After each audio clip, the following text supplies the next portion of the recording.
Today, we're performing what you might call a digital autopsy. We're looking at one of the biggest, riskiest moves in media history, Disney's massive pivot into streaming. They are, in effect, tearing down their own magic kingdom on purpose. So the big question is, are they building something better? Or is this just corporate suicide on a spectacular scale? And really, this is the question hanging over all of it.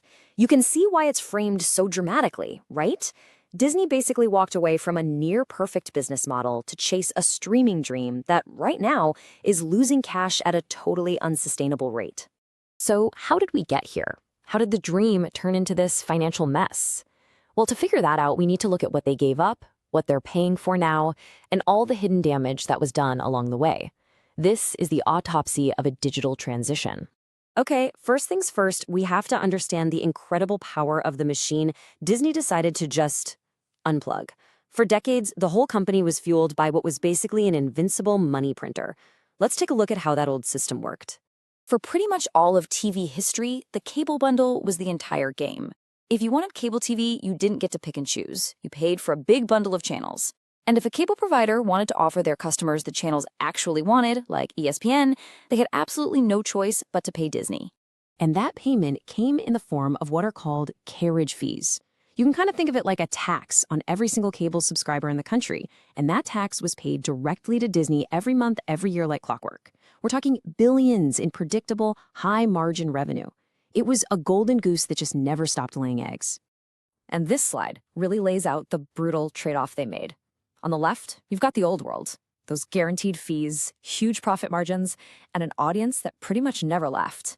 And on the right, the new world of streaming, subscriptions that change from month to month, razor-thin profits, and customers who are constantly leaving.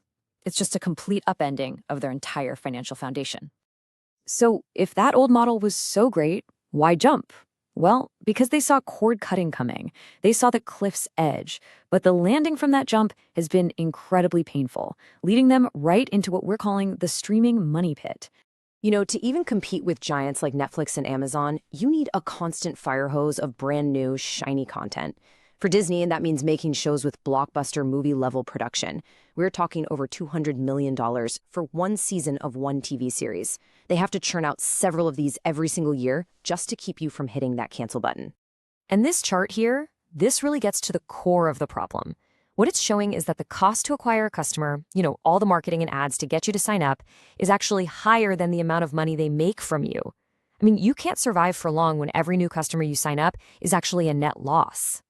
And this is the real terror of the whole streaming model.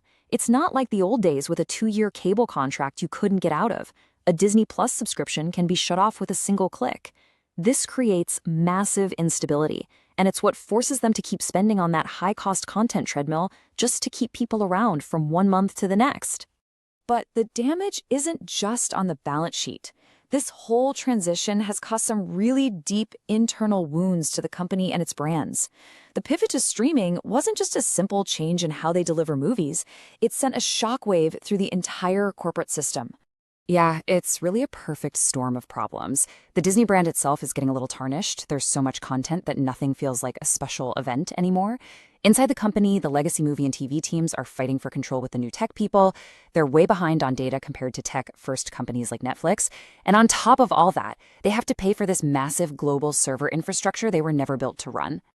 And this, right here, this might be the most damaging wound of all, and it's completely self-inflicted. In their rush to get people to sign up for Disney Plus, they basically devalued their main business, the movie theater. Why would you pay $20 for a ticket when you know you can just wait 45 days and watch it at home? They basically solved one problem by creating another one that might be even bigger. So you look at all that, and you have to ask, what's the plan now? Well, Disney is trying a huge course correction. It's a final, high-stakes gamble to somehow make streaming profitable and, well, resuscitate the business. The new strategy is basically a two-pronged attack. First, they're leaning hard into cheaper subscription tiers that have ads. This brings in a whole new revenue stream from advertisers, which sounds a lot like old-school TV, right? Second, they're consolidating everything. The big plan is to merge Disney Plus, Hulu, and eventually ESPN into one giant mega app that becomes an essential, can't-live-without-it part of your digital life. And here's the really crucial takeaway from all this. They're not trying to invent some radical new future. They are desperately trying to recreate the past. The ads, the mega app, it's all about rebuilding the profitable model they used to have with cable, getting money from both subscriptions and advertising, but just doing it inside a digital app. It's a high-tech attempt to glue that golden goose back together. And that leaves us with the final diagnosis.